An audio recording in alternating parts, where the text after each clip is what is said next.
heard one way or another from Chair Quorum, but since we have no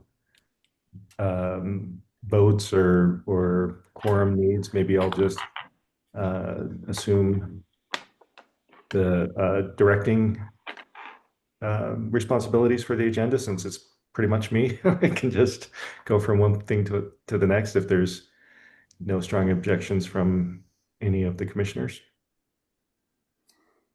Good. Lead on. Okay, let's start recording.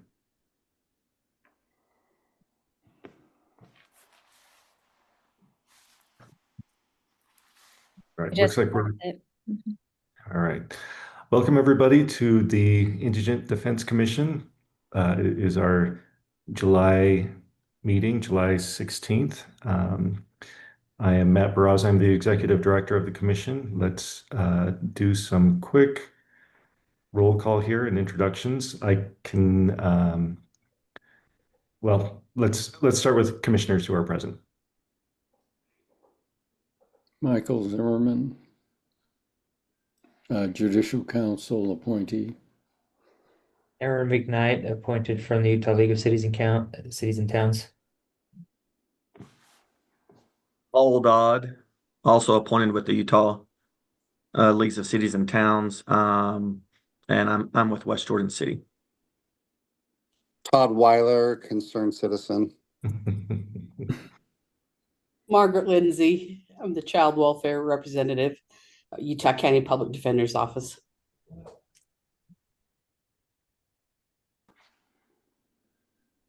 We have Michael Drexel who's present.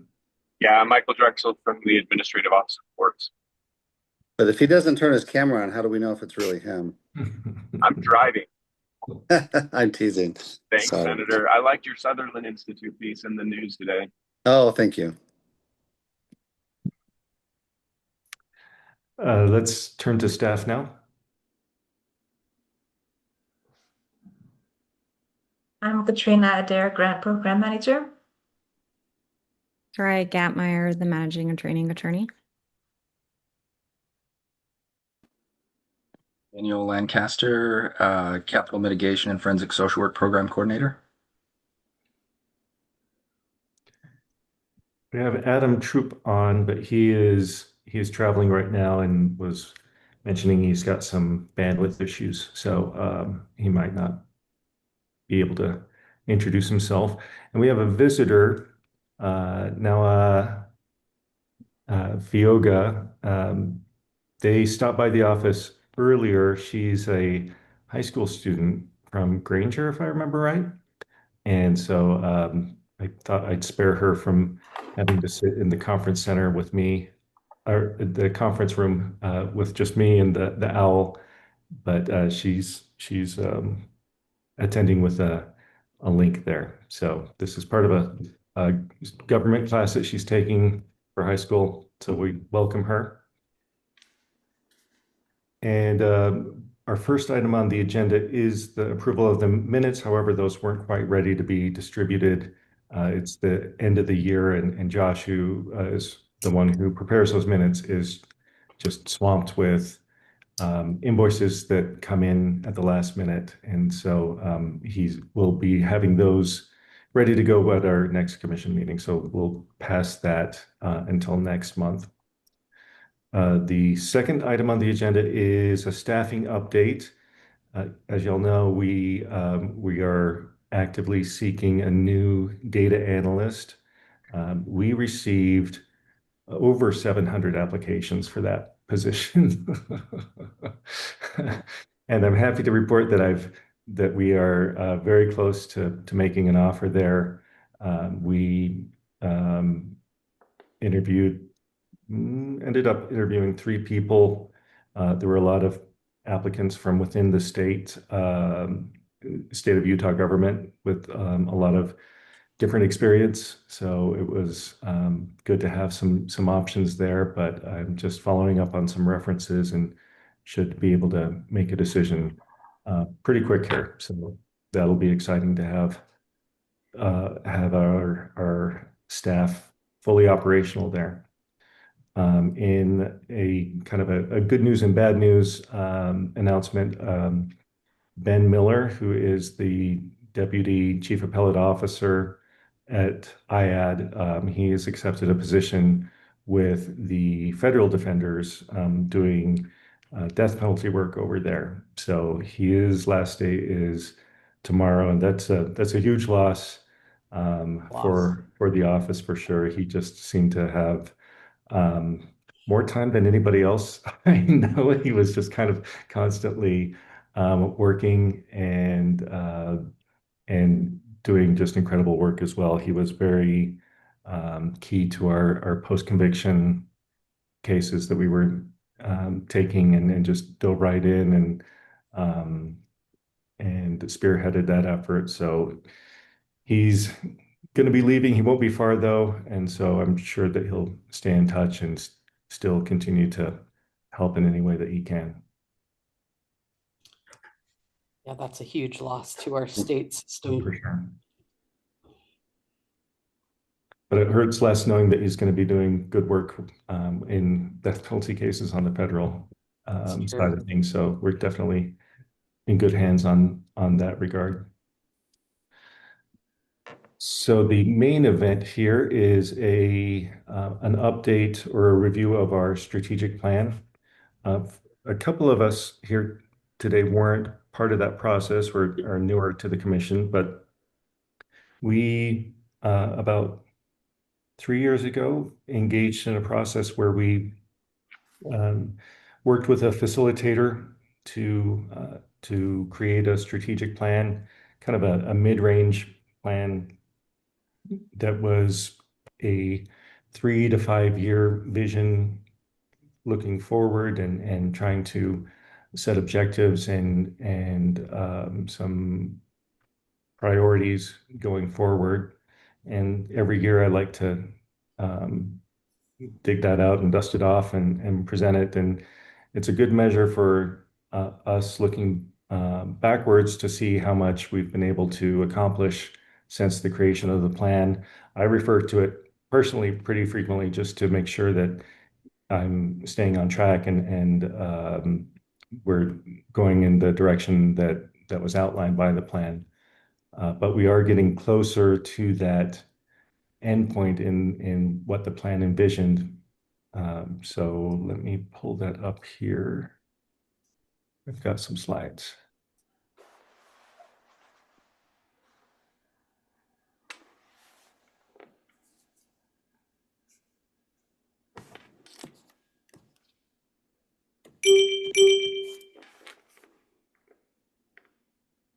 All right. Everyone like the new logo there? I think we've seen that before. So just to review, the plan was organized, built on 2 pillars, 2 main areas that the plan was focused on. The first was focused most on our core system principles and what we could do to move the needle there with indigent defense throughout the state to help push the county and the state in general towards more fidelity to those core principles. And then the second pillar is advocacy, which would include relationship building with local and state government and decision makers, as well as engaging just the population in general, the public, attorneys that we work with, and other interested parties. One of the big picture questions that we asked during this process was, where are we as an agency in the public defense, indigent defense landscape here in the state, and where do we want to be?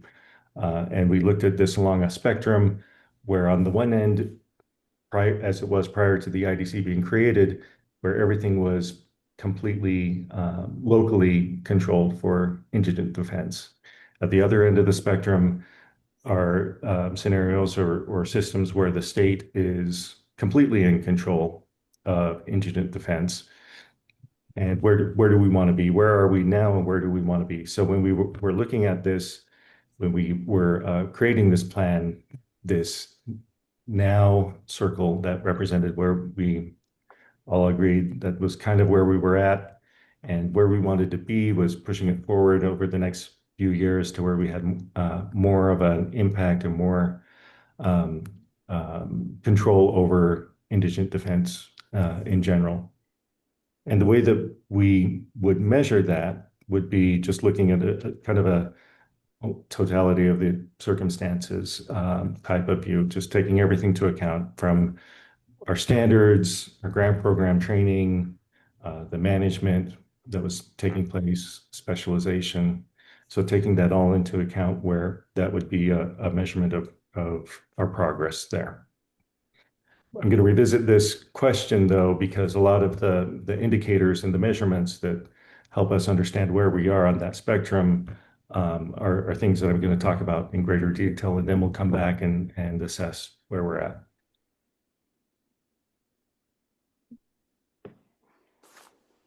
So the first objective was management structure and capacity.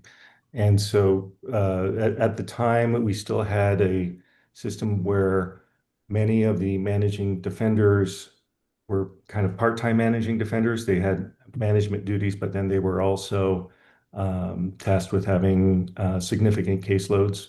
A lot of them were doing it kind of a 50-50 split. And after discussion, we agreed on the objective of moving towards more of a full-time manager structure, so that they had the capacity to really bear down with the supervision of the attorneys, fielding client complaints, and interfacing with local government decision makers there. I think it's just human nature, and especially when you're doing public defense work, that if you have some cases, if you have clients that you're representing, your heart's going to take you to spend more time and energy on those people that you want to help. And as a result, those management tasks probably get less attention because of that. So that was the theory or the thinking behind that. Since this plan was put in place, we've made some improvements, some significant improvements. In fact, these are the counties listed where the managing defenders have little to no cases that they're handling. So Weber Davis, Salt Lake, Utah, the outer counties, Carbon County and Washington County. One significant improvement that we've made is the creation of that Southern Utah Regional Managing Defender, where we took 3 managing defender positions and consolidated those into one, more of a full-time regional manager. Candace still does have some child welfare cases that she's handling, but the plan is for her to taper off of those and be able to manage full-time. And she also has the assistance of a full-time assistant who's helping her with some of the case reporting and grant reporting, some of those more administrative tasks, so that Candace can focus more on the interacting with commissioners and the attorney supervision. There was a little bit of I don't want to say backsliding, but no, a better word's not coming to mind, with a couple of the managing defenders, Uinta and Cache County. They both were at a point not too long ago where they weren't carrying caseloads, but because of budget constraints on the county side, they were forced to absorb some of those, a contract, and assume some caseloads there. So that was moving in the wrong direction for those 2 in particular. But we're hopeful that we can work with those counties to get some additional funding so that they can go back to that position where they were at, where they didn't have any caseloads. So based on my very unscientific assessment, I put us right around 80% towards that goal of having the full-time management. But there is still some progress to be made there. The second objective is grant monitoring. So there was a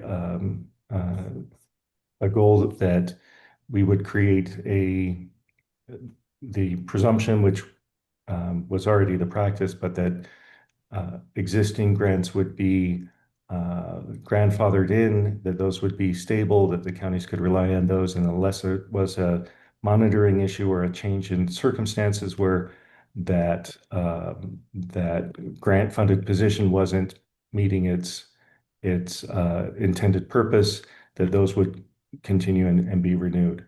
As part of that, there was the goal for the IDC to create a more structured and robust monitoring protocol. And that's something that we've been able to achieve. Katrina, since she's taken over the grant program management, she designed and implemented a protocol for doing on-site reviews of the grants, going there in person, meeting with the county, and then as part of that, Josh does his review of the invoices for the year to make sure that everything is going according to plan. Since that's been implemented, we've visited 16 of the grantee counties, and we have more on tap for this year. And what we will have by the end of this calendar year, we should have visited every grant county to conduct that monitoring.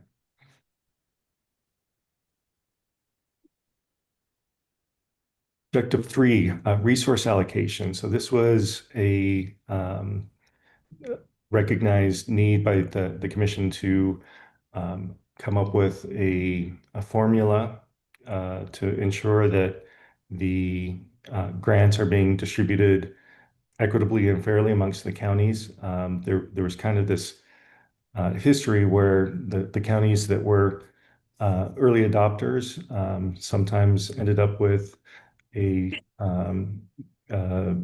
significant portion of the grants, and then those, by the time some of those stragglers have come in, there just hasn't been as much funding available, and so maybe they don't have as much grant, a share of the grant as they would like, certainly.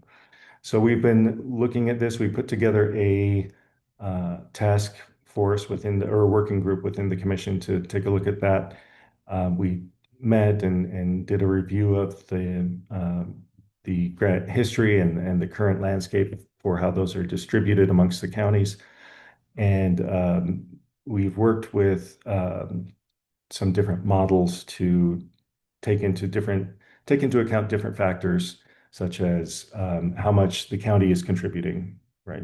How much skin do they have in the game as far as paying for indigent defense in that county, what their tax base is. Is it a county that has a tax base where they could be drawing on more resources to contribute to indigent defense?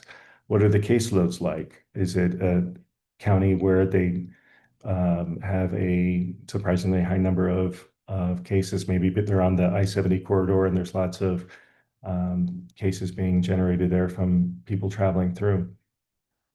Taking all those into account to try and come up with different, what we would expect different targets to be for grant funding. This is still in process. Josh and I have been working on it with some different models. It's pretty complicated to take all of those different factors into account. So we have made some progress, not quite there yet. I think that with some more tweaking and some more input in there, we will soon have something that we can bring back to that working group to present, and then present to the full commission. Probably, I'm hoping to have that done before the end of the year.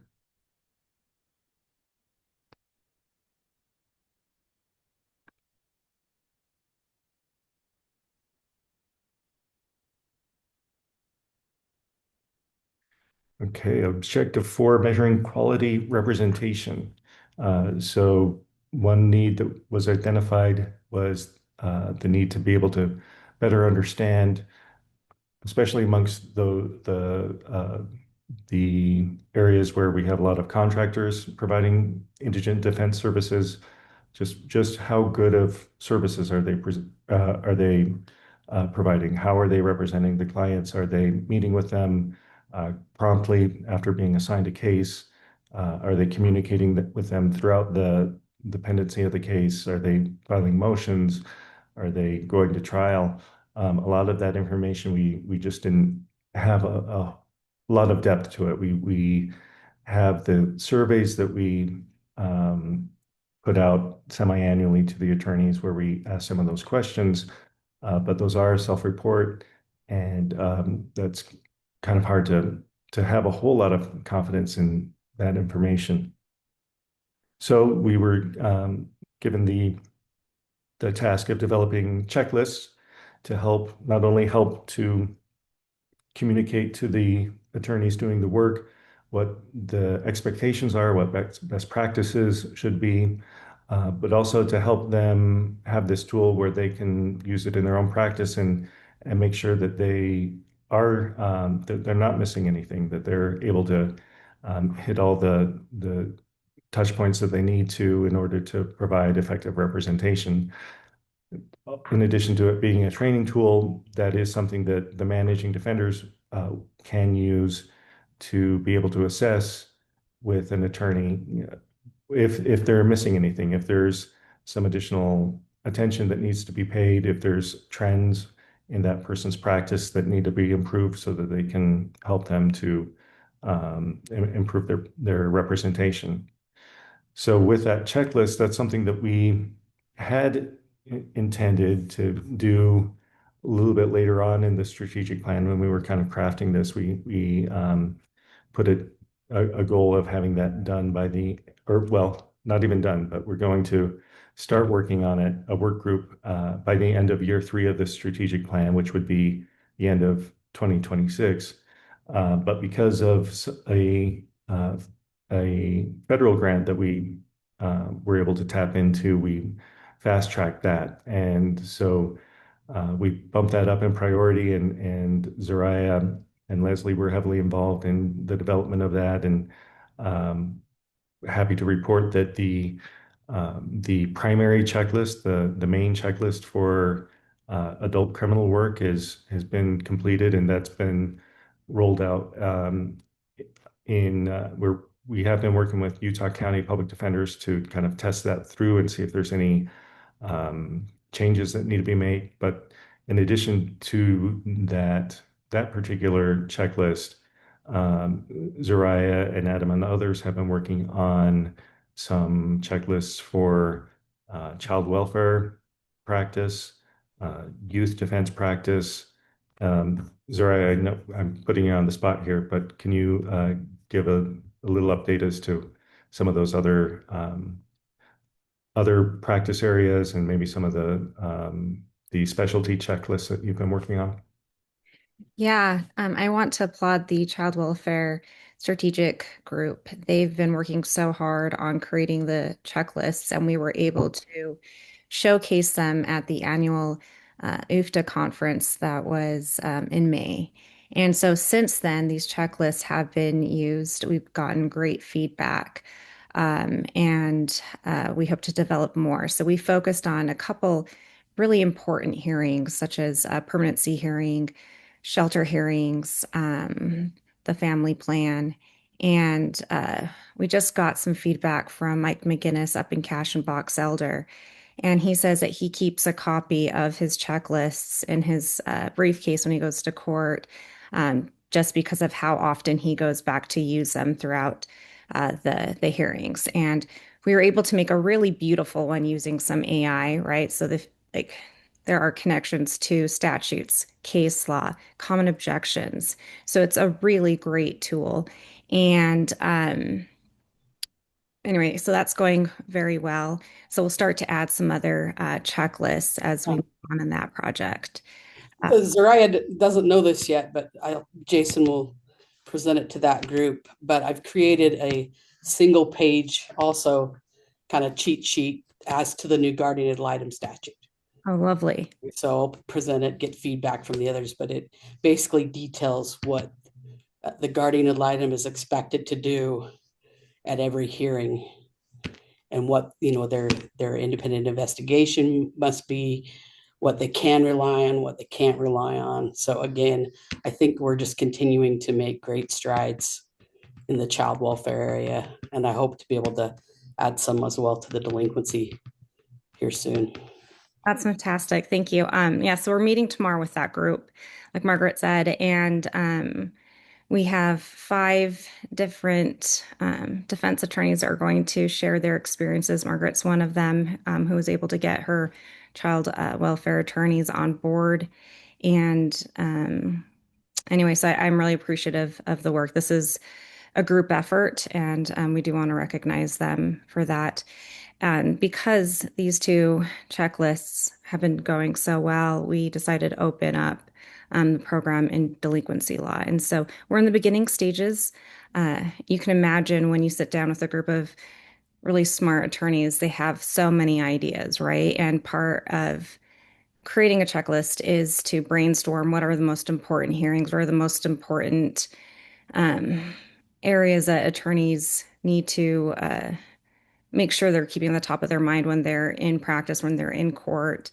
And so we're whittling down. I think we have 5 now that we are going to focus on. And so hopefully by this time next year, we can tell you about the implementation of delinquency side. So.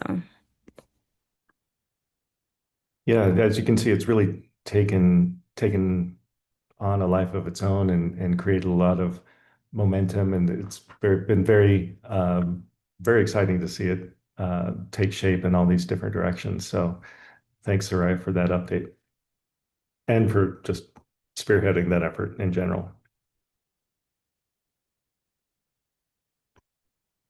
And with a new data person coming on, I'm really hopeful that that they'll be able to work to kind of help us to be able to track these test checklists, maybe gather data as they're being used to see how it's being used, how it could be improved, and so there's a lot of exciting things coming on the horizon with that. The next section relating to the strategic plan, these goals are more, they're a little bit harder to measure. They don't have like strict deadlines. It's more of goals for the office to do ongoing type of practice and engagement. So with attorney caseloads, one of the things we adopted was that we would use the ABA standards to help get the word out to the different funders, whether that's on the local level or with the state, as far as where the attorneys are at with their caseloads, how they measure up to those national standards, and what the needs are in order to come up to those standards. Originally, when we talked about this, when we were developing the strategic plan, we were still using the NAC standards, which were even, have been known for years as being inadequate because they don't take into account differences between cases, say like a shoplifting versus a homicide were just treated the same under those standards. Now with the ABA standards, and which tracked really closely to the RAND study that was done in Utah, we have adopted those in our practice when we're communicating with the legislature or with county commissions, when we're talking about what the caseloads are in that area. We are using the ABA standards and letting them know, where we need to go, what improvements we need to make as far as staffing goes in order to meet those. Utah, in general, as statewide, generally speaking, is probably at 25% of the staffing that they need to meet those standards. But then when you look down individually, some of the counties are at 50%, which is actually pretty good if all things considered. So it is good to have that measurement and have that target that we are able to aim for. Matt, Yeah. do the other states use ABA standards for their equivalent of indigent defense? Yeah.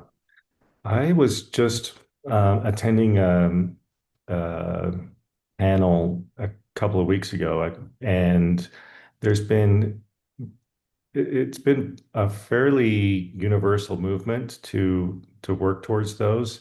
I think there was maybe one state that was still kind of focusing on the NAC standards. There's been some states who were kind of early early adopters. New Mexico, in particular, they had done an internal statewide study similar to what we did with the RAND, and they had moved ahead on that. And so they've made a fair amount of progress there. Washington State has gone through a process where they it's um, under a bit of litigation because their state Supreme Court and their process is it goes through, I believe the bar approves the rule and then it goes to the state Supreme Court. And so they've gone through the process where they've adopted those standards officially from the court. But then some of the counties are fighting that just because of the resources that are needed to come up to those standards. So there's some ongoing litigation there in Washington State. So there is a range of progress towards those across the nation. Some are closer than others.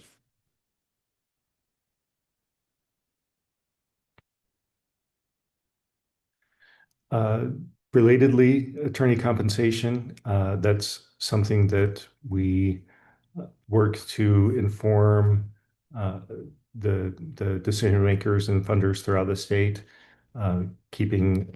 trying to keep sure or make sure that defenders are paid as much as their counterparts are on the other side of the courtroom. There is some difficulty in that with the contractors throughout the state because they're not all full-time employees. There's not that apples to apples comparison, but I think that the information that we are able to provide has been shown to be helpful. Davis County was able to collaborate with us to get some information that Todd Utzinger was able to use to get some pretty significant raises for his employees, well, his contractors there.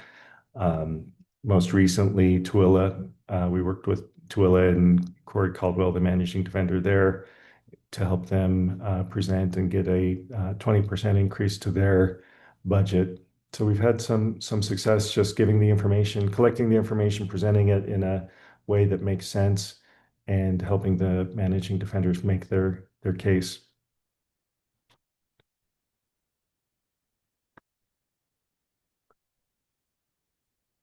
And then finally, the second pillar of the strategic plan, it centers around advocacy. What are we doing as a organization to advocate for indigent defense throughout the state? And there is some overlap with some of the other objectives that we've talked about, going out there and helping educate interested parties about what we do and why, that's all advocacy. The probably the biggest change that we've made since the implementation of this plan was bearing down on our CLEs and our trainings throughout the state, creating the position, Zoraya's position of the managing and training attorney has really been transformative, I think, for our training program. She's been able to really make some incredible progress there. We've doubled the amount of CLEs that we've been doing since she's came on. And sorry, if you could just speak to that. I don't want to steal your your thunder here, but it's been so impressive to watch. How are you? speak away. It's been a great experience, I have to say. We have a silly program in 3 specializations now. Originally, our goal was just to have one criminal defense per month, and then we've added juvenile delinquency as well as child welfare. So there are times where we have 3 CLEs a month, 4 or 2, and we try to make them as accessible as we can to all defense attorneys, our public defenders in rural communities. And I just want to emphasize how great our colleagues are in volunteering to present. And I mean, colleagues here in Utah as well as across the nation, we've had some excellent speakers. Um, we've been able to do a bunch of series on really like hyper focused areas of law, like AI forensics, rules of evidence. Yesterday, we had Sarah Carlquist from LDA present, and we had 119 criminal defense attorneys attend that. And this morning, I had 5 emails of people that are actively working on motions due to this new statute that was in place with this last legislative session. And they really needed the research and the case law that she was able to present to them, and the strategies to challenge that. And so we're seeing a lot of collaboration between different members of the defense bar through this CLE training program. And so I think we've had 40 since I've started, and we're going to continue to add those. And so it's been a great experience, and I was hoping that Wally and Mary would be here so we could get some of their opinions on these CLEs, because I know they do attend, not just my biased opinion, but we're going to continue growing this training, and hopefully continue this collaboration. So Can I ask, what was the new statute that the training was on, that the 5 motions were filed? it's 404D, so it's a Utah Rule of Evidence allowing propensity evidence to come in for any sexual offense allegation.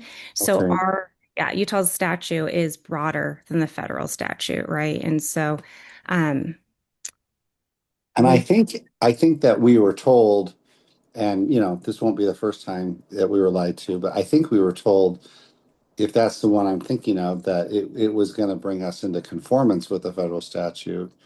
So anyway, that's interesting. yeah, the federal statute has a different definition of what sexual assault crimes include. Okay.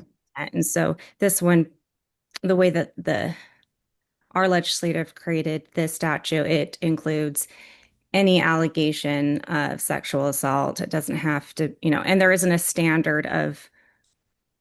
clear standard of determining whether or not the allegation is reliable, right? Okay. So it Well, that seems problematic. I wish I would have had that information when we were hearing it in committee, but I'm not blaming anybody. I'm just kind of thinking out loud. If you want the recording, we can send it to you. Which recording? Of the CLE. I think it's very Yeah, important. I would love that if you wouldn't mind emailing that to me. Yeah, and then looks like Justice Zimmerman has a question. Oh, you're muted. Now, are you making a library of these available to Defense Counsel generally, or just to Indigent Defense Counsel? Or So we have opened these CLEs to all defense attorneys in the state.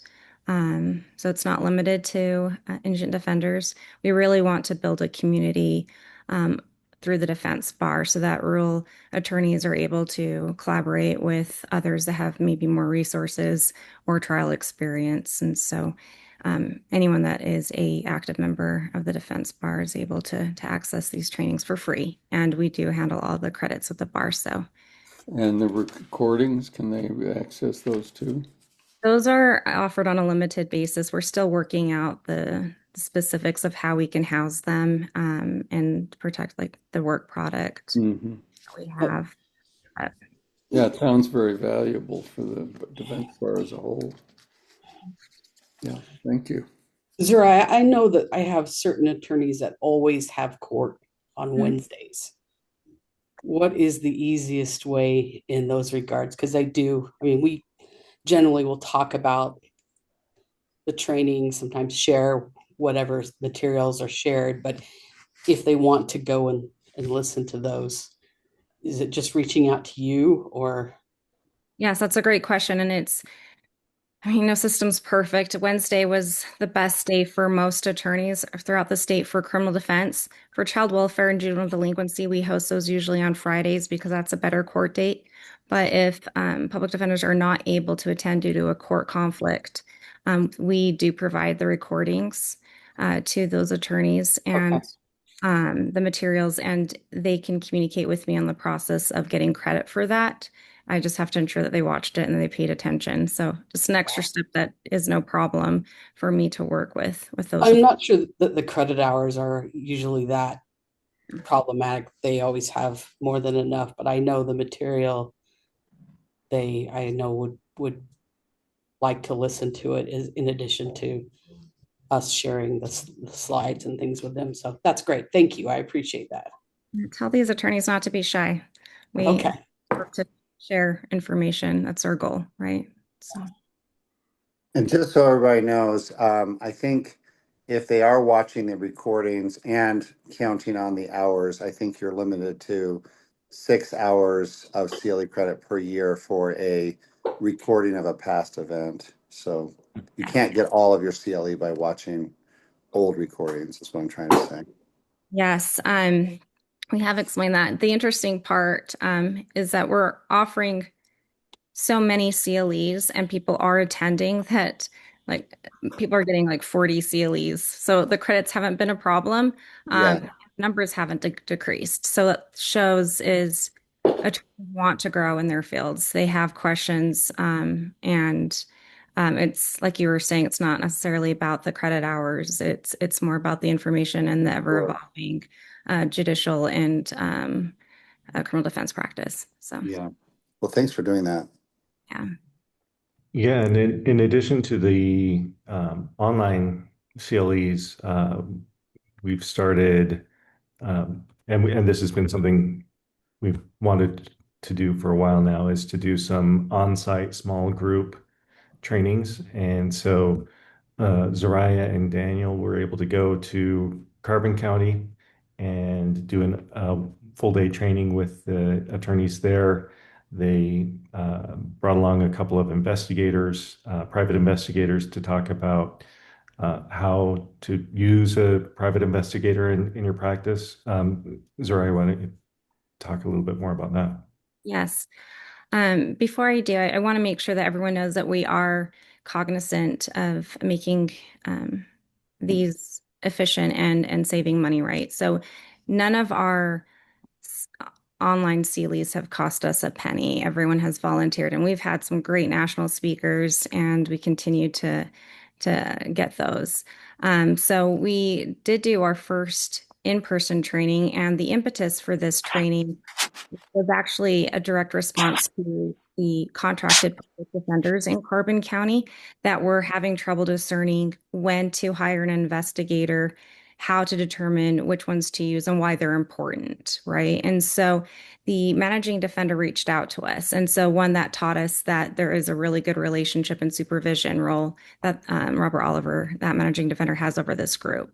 And so what we did was, with this training, we drove down there. There were about 13 attorneys, and we presented on the main topic, right, is how do you get evidence in your case? What makes it admissible? Who collects it? And that led us to the investigative piece to answer the questions that the attorneys had, right? Because you have to come back to why is an investigator important? How does it affect your advocacy? And so we brought 2 licensed private investigators, and they have a variety of expertise. So after my presentation, each of those investigators presented on common referrals that they've had, cases that they've worked, how that has helped, what they need from the attorneys, where they think attorneys can improve. But what was one of the more fascinating aspects of an in-person training is the amount of feedback that you get and the collaboration from the attendees and the presenters. So we were able to basically workshop cases that attorneys had, workshop cases that they had in the past that they feel like they could have done something different or better. And it was just a really good discussion, and I do believe that the attorneys enjoyed it. You know, we're going to see what if it did impact anything when we have the next round of reporting and see if there any investigators were hired or consulted with. But Daniel also came down, and our final presentation was an introduction into forensic social work and how attorneys can utilize and consult with mental health experts and substance abuse experts in their advocacy for their clients. And I think one of the more surprising aspects of this in-person training was hearing how much that's needed in rural communities where resources within the communities aren't as strong, or there just aren't enough in those kinds of in some of those communities. And so that was a really good presentation, and Daniel can speak to that more if you would like. But in the end, this was our first in-person training, and I do believe we're going to do more because of how successful it was. These attorneys traveled, they made time for a full day training, and they were heavily engaged. They brought work, they brought questions, and yeah, and so I can only say positive things about that first experience. Right, thank you. I echo that with Soraya, and I'll just note that every time the sort of biggest focus that attorneys who are being introduced to forensic social work end up having a million questions about is the value of getting the right treatment connected to the right client, as opposed to clients sort of talking to a cellie that says, I went to Steve's Treatment Emporium, and the program was fast and easy, and they were helpful, and it helped me get rid of my case, versus being able to work with clients to find something that will create durable treatment outcomes, whether it's addiction or a SPIMI condition that's not being properly addressed. And then that leads invariably into a lot more case discussion about mental stated offense and how, forensic social workers are able to help pursue more beneficial plea deals because we're addressing the root cause of the crime. And yeah, I've yet to have a chance to speak with attorneys where it hasn't been engaging and people are excited, but with a little tinge of, man, wouldn't it be nice if we had these resources now? And, the Sisyphusian task of indigent defense is chasing the funding. So we're all in it together. Well, I think, raising that awareness is key, right, Danielle? Just letting them know that resource is there, and then they and the managing defender can use that as a way to advocate for their for resources with their county leaders there. Yeah, 100%. The more we can get unified behind an actual evidence-based approach to indigent defense, it also is fascinating because they start conceptualizing the case work itself differently instead of just churn and burn. There is a greater focus on the actual success and long-term welfare of the defendant, and then by extension, safety to the community. So, yeah. Well, on that note, that brings us back to kind of that big picture question at the beginning. Where have we come over the past 3 years since this plan was adopted? Looking at everything we've just discussed, we've talked about the checklist, the training. One thing I haven't mentioned is us taking over management of the aggravated murder Defense Fund, which I think has led to some pretty significant improvements in the support and resources for the people doing that difficult work. Mitigation, bringing Daniel on board with that in particular, I think is, well, I know is increased the amount of mitigation work being done on those cases, which is what we were able to see when we did take that management piece over. We saw that that was a need, and that is being that's being filled by Daniel. The improvement in grant monitoring and the processes there, thanks to Katrina. We've been seeing an increase in county engagement amongst the managing defenders. We've seen improvements and then some decrease or some fallback with the managing defender caseloads, but also an increase in specialization and regionalization as well. So I think overall, I love looking back and being able to see what we've been able to accomplish together, even when some of our resources are not where we want them to be. We get creative and look at and see what we can do that isn't dependent on new funding to do it. And I'm really proud of the team that we've assembled and the fantastic work that they do to improve public defense throughout the state.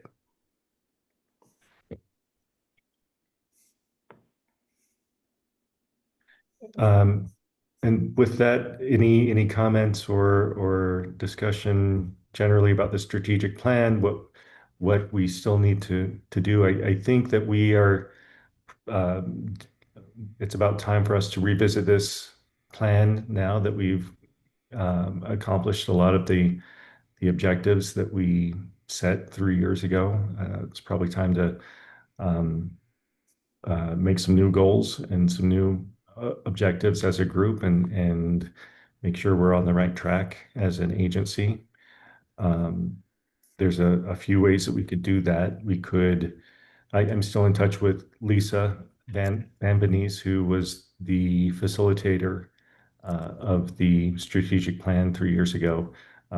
She enlisted me to help with a project that she's working on recently, so we could see about bringing her out to moderate that, or we can look and see about doing that internally. I don't know how many of you know Van over at formerly known as CCJJ over at the Department of Criminal Justice, but she's pretty fantastic with putting together strategic plans. She's done that for CCJJ and other agencies there. We could explore that.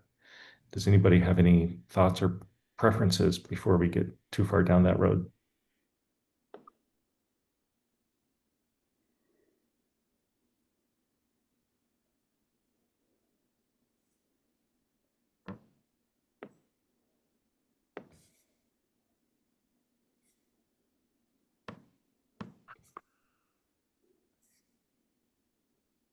Well, why don't we do this then, since there's not a whole lot of clamor one way or the other. I'll reach out to Lisa and just see what her availability is and whether that's something that our budget could support, because I thought she did a fantastic job and was able to lead that discussion really well. Matt, I thought she did a great job as well. I don't know, is that best practice to get like the same person over and over, or maybe to alternate? Has anybody looked at that? I don't know. That's a good question. My thinking was that with her having been through the process, there would be less of a learning curve, and Sure. she might be able to do it kind of in a shortened process. But that's a good point, whether bringing some fresh eyes might help to see some blind spots. Can I ask what we paid her 3 years ago? Oh, geez. Well, it was her, and she had an assistant who helped, And I don't recall off the top of my head what that was. It was, in the tens of thousands of dollars for that project, though. And what would Van at charge us? I think it would be zero, is what I would expect. Well, well, I mean, nobody said anything, so I'm just going to speak up. I mean, if we have the framework from the last one that Van could kind of look at and build upon, I mean, maybe we try that and see how it goes. Just to, if for no other reason to save the money. But I'm I'm um, I'm of the opinion that maybe it would be good to get a fresh set of eyes and a different perspective, and then maybe bring her back, the original one 3 years from now. I don't know. I'm not an expert at this, so I'm just kind of thinking out loud. Mhm. Well, for those who don't know, Van was promoted to an executive director level over at Department of Criminal Justice, and so she oversees the juvenile justice piece of it now for the department. So I might be volunteering for her for something that she might not have the bandwidth for, but I'll certainly follow up. I'll do some outreach with her. I'll check in with Lisa to see Okay. if she's available too, and then we can report back. I think it would be good to do it if we could this fall, while we still have Lorene and Kendall, because I think it'd be good to tap into that institutional knowledge um, and their experience here at the IDC over the past years. So I asked AI, before all of our data centers get closed, I asked AI, and it looks like there are some obviously advantages and some risk of using the same facilitator. So I don't know that there's an industry standard. Mm. But I for one, if Van's willing to do it and she has the bandwidth, I'm teasing. I would vote to let's try that Yeah. and then we can always bring the first one back in the future. Okay. I do think we are miles ahead of where we started the last process, having gone through it.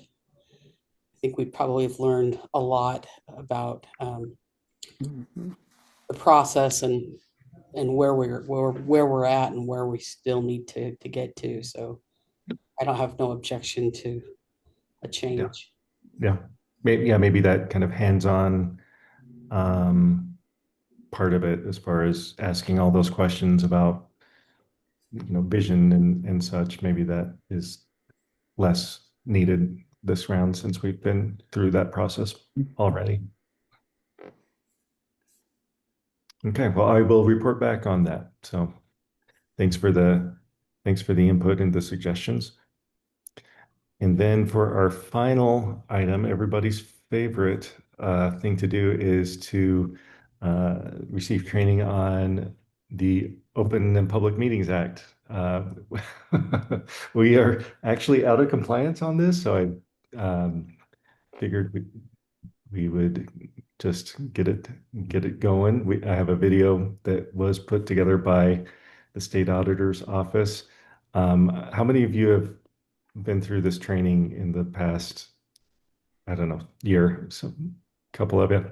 I have. Yeah, all right. Well, I won't be offended if we see some blank screens for the next 7.5 minutes, but I'll get that going so that we can report back that we've completed it.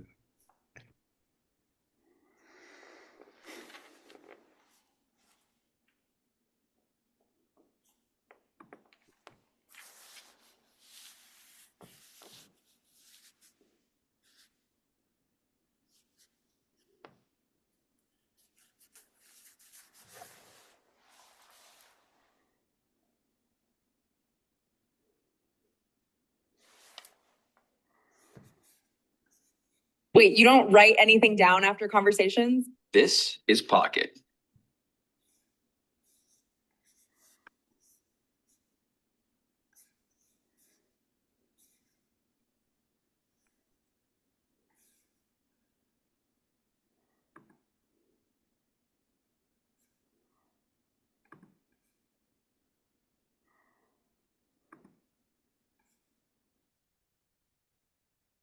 actions and deliberations are openly conducted. Before we continue, keep in mind that this video is an overview and exceptions may exist based on your entity type. We focus on local government, not state requirements. When in doubt, read the law and consult with your legal counsel. So what's considered an open and public meeting? It's when a public body quorum, also known as a simple majority, meets to discuss or act upon government business. It includes the meetings sometimes referred to as workshops or executive sessions. Regular meetings, public hearings, electronic meetings, and emergency meetings are all open and public meetings. Open and public meetings don't include chance or social meetings. A public hearing is a type of open and public meeting where citizens have a reasonable opportunity to speak. Public hearings happen when a government adopts a budget, imposes or increases taxes or fees, or transfers money from an enterprise fund. These meetings have extra notice and posting requirements and won't be addressed in this video. An electronic meeting is a type of open and public meeting that's convened electronically, such as via phone or the internet. Remember, the governing body must adopt a resolution, rule, or ordinance allowing and governing electronic meetings. OPMA adds additional requirements too. An emergency meeting may be held to discuss an urgent matter due to unforeseen circumstances. In order to hold the meeting, the best notice that's feasible is provided of the time, location, and topics to be considered. An attempt is made to contact all governing body members, and the governing body majority approves the meeting. An open and public meeting may be closed to discuss any of the following: a person's character, competence, or health, collective bargaining, litigation, certain real property transactions, including any form of a water right or water shares with specific restrictions, security personnel, devices, or systems deployment, investigations of criminal misconduct, and private or protected information for the Utah Procurement Code, including trade secrets. A closed meeting may be held only if a quorum is present and the meeting was properly noticed. 2/3 of the governing body present at the meeting need to vote yes to close a meeting. Quick math lesson. 2 divided by 3 equals 66.7%. Let's say your governing body has 5 members present at the meeting. If 3 out of 5 members vote yes, that equals 60%, which is not equal or greater than 66.7%, which means you're 1 member short and would need 4 out of 5 members to vote yes. During a closed meeting, a governing body can't interview someone applying to fill an elected position, discuss filling a midterm vacancy or temporary absence, discuss the character, competence, or health of a person whose name was submitted for consideration to fill a midterm vacancy or temporary absence, approve any ordinance, resolution, rule, regulation, contract, or appointment, or take a vote, unless it's a vote on a motion to end the closed portion of the meeting and return to an open meeting. When a governing body closes a meeting, the following must be publicly announced and entered into the minutes of the open meeting at which the closed meeting was approved. The reason or reasons for holding the closed meeting, the location where the closed meeting will be held, and the vote of each member of the governing body either for or against the motion to close the meeting. If a closed meeting is discussing a person's character, competence, or health, or security personnel, devices, or systems deployment, or several other exceptions, mostly related to state bodies or project entities, no recording or minutes are required. However, the presiding member needs to sign a sworn written statement stating such. If the closed meeting is held for any other reason, a recording must be made, which includes date, time, and place of the meeting, names of members present and absent, and names of all others, except where disclosure would infringe on the confidentiality necessary to fulfill the original purpose of closing the meeting. Regular open and public meetings require 24 hours notice. The public notice includes the meeting agenda, date, time, and place. Public meeting agendas need to include reasonably specified topics to be considered, with each topic listed under a separate agenda item on the meeting agenda. The governing body may not consider a topic in an open meeting that wasn't on the agenda. If a new topic not on the agenda is raised by the public during an open meeting, the governing body may discuss the topic. However, final action may not be taken on the new topic during that meeting. Additionally, entities holding regular meetings scheduled in advance over the course of the year need to provide annual notice of the entire year's meeting schedule. The notice must include date, time, and place for each meeting. Notice is posted on the public body's website. in a public location such as the location where the meeting will be held, and on Utah's public notice website in accordance with Utah Code 63G-30-102. Typically, posting on the public notice website is done by the records officer, recorder, or clerk. However, it's the governing body's responsibility to ensure notice is provided.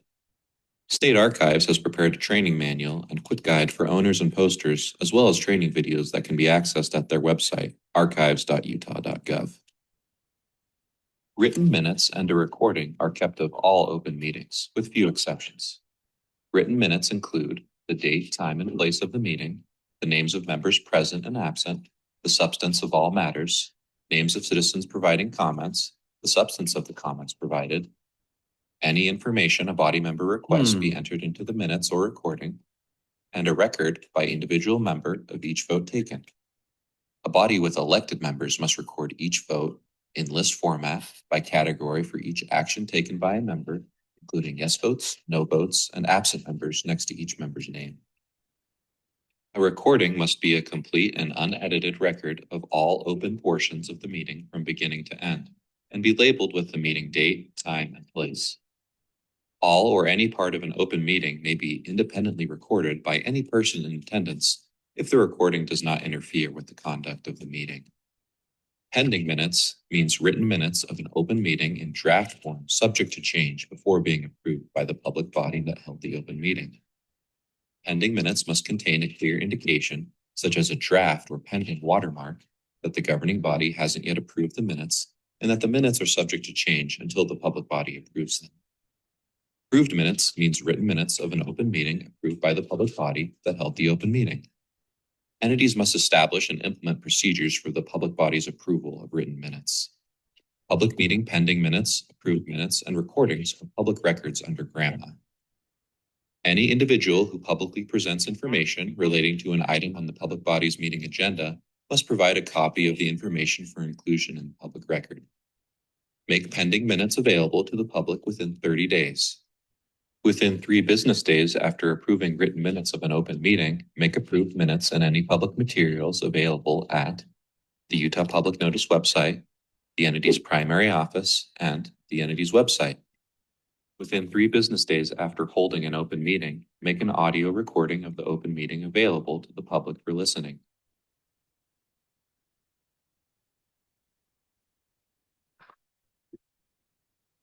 Never, and I mean never.